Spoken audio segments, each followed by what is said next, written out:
one of the key things that doesn't allow us to experience the self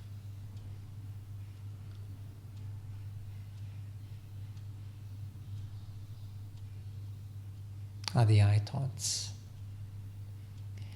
Thoughts coming from the illusion that I am this body.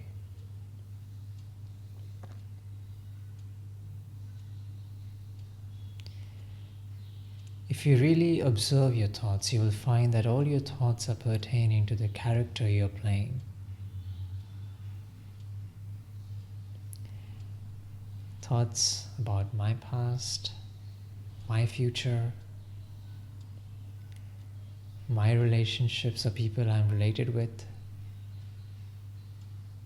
my career, my wealth.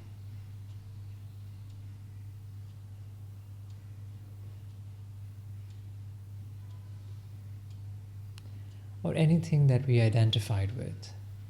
Our thoughts are usually pulled in that direction.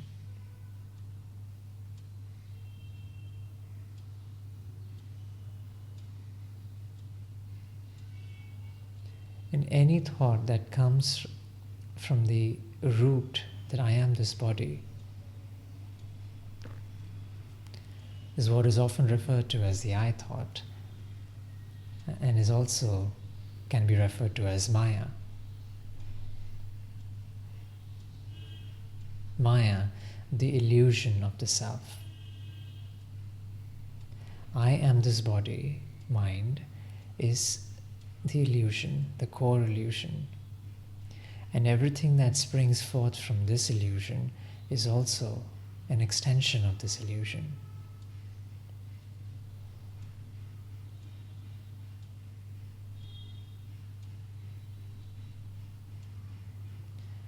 Thoughts like, why did this happen? This shouldn't have happened. That should have happened. I am the greatest. Or I am not good enough. I am this, I am that. All the I ams. Coming from the illusion of the body-mind. Of I being the body-mind, is Maya. And it is this Maya that does not allow us to experience the self. The self is somewhere obscured.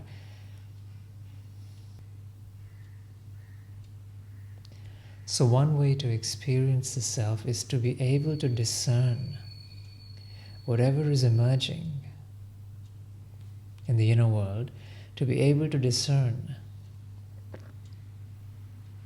that this is an I thought, this is not the self, this is a story.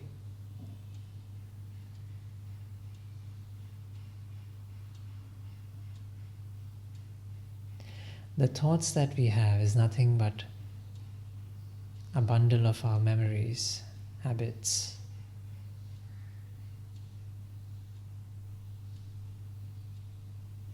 And it's constantly coming up based on the patterns we have developed over time.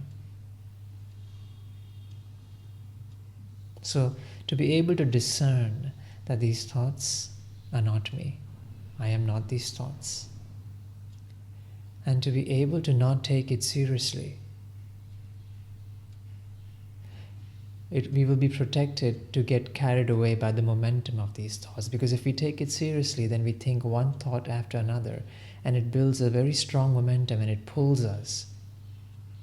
It completely overpowers us. And to be able to discern the thought, whether it's coming from the illusion of the self, for that we will have to be attentive. Very attentive, very vigilant. And when we are attentive and vigilant, that's when the mind activity ceases and the self is experienced.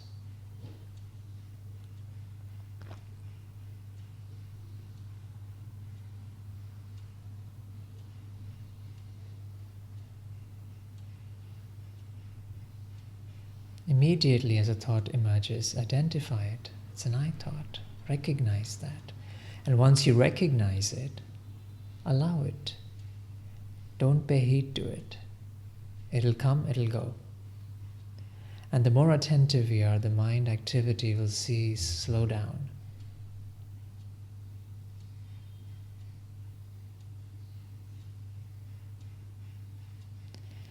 One very powerful question that I often use: what was I like? Reflect on this question. What was I like before I took this body?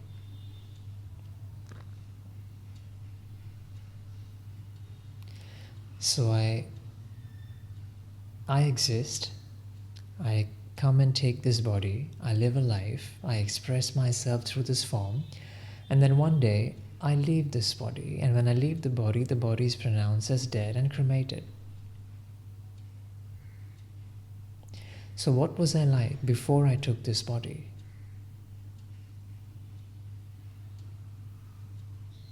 You can reflect right now as we speak. What were you like? Remember what were you like before you took this body. Inquire within.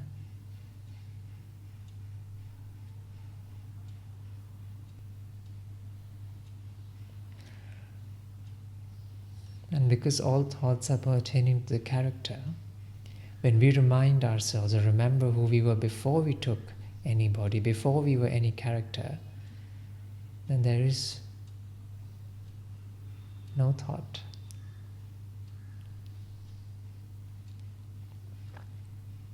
Because we are no body.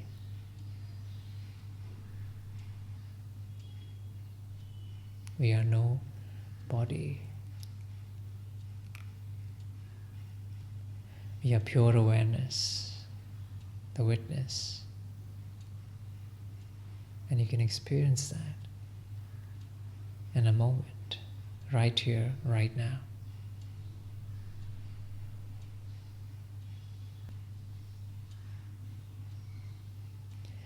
And in that experience of the self, one finds that one is peaceful.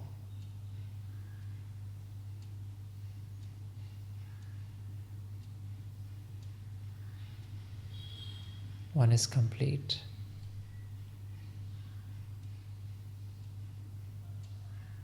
One is happy. We experience our original nature.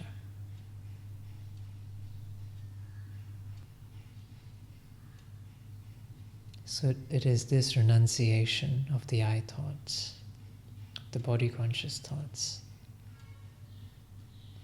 is what will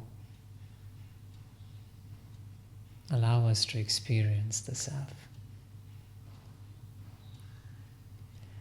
And this will require consistent, persistent effort of attention. This is the only effort we have to make, which is of attention, attentive to this moment, attentive to whatever is emerging to this moment, in this moment. Be attentive.